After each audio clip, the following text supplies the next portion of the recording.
मी मधू। आज नांदेड स्पीक्समध्ये आपण आज आलेलो आहोत 20वे मराठी साहित्य संमेलन या ठिकाणी विद्रोही साहित्य संमेलन या ठिकाणी भरलेलं आहे। तर पीपल्स कॉलेजच्या व सायन्स कॉलेजच्या प्रांगणामध्ये आलेले आहोत। चला तर आपण या संमेलनामध्ये सहभागी होऊया आणि पाहूया। नांदेड स्पीक्समध्ये आपले स्वागत आहे। नांदेडचा इतिहास महाराष्ट्राचा ध्यासमध्ये आज आपण 20वे विद्रोही साहित्य संमेलन या ठिकाणी आलेले आहोत।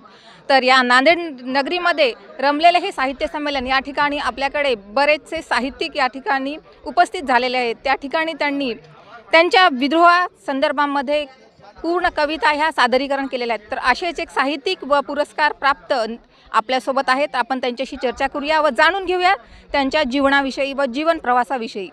धन्यवाद मॅडम। माझं नाव शारदासूत कवी शिवाजी नारायणराव होळकर। मी नांदेडजवळील छोट्याशा गोदाकाठच्या हस्सापूर या गावून आहे आणि सर्वांना मी या ठिकाणी उपस्थित असलेल्या सर्व साहित्यिकांना मी 20व्या विद्रोही मराठी साहित्य संमेलनाच्या शुभेच्छा देतो। माझा हा जो प्रवास आहे साहित्य प्रवास 31 वर्षाचा आहे।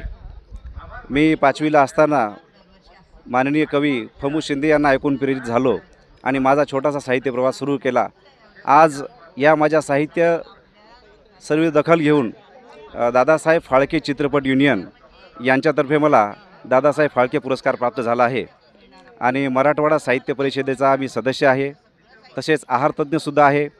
शिक्षक साहित्य संघ नांदेड यांचा कोषाध्यक्ष आहे आणि नामांकित कंपनीमध्ये मी मार्केटिंग मॅनेजर आहे। आणि जसं म्हणतात की आवड असेल तर सवड निघतेच, तसं माझा साहित्याचा प्रवास सुरू आहे। वेगवेगळ्या ठिकाणी माझे भरपूर संमेलन झालेत। दादासाहेब फाळके हा माझा 51वा पुरस्कार आहे।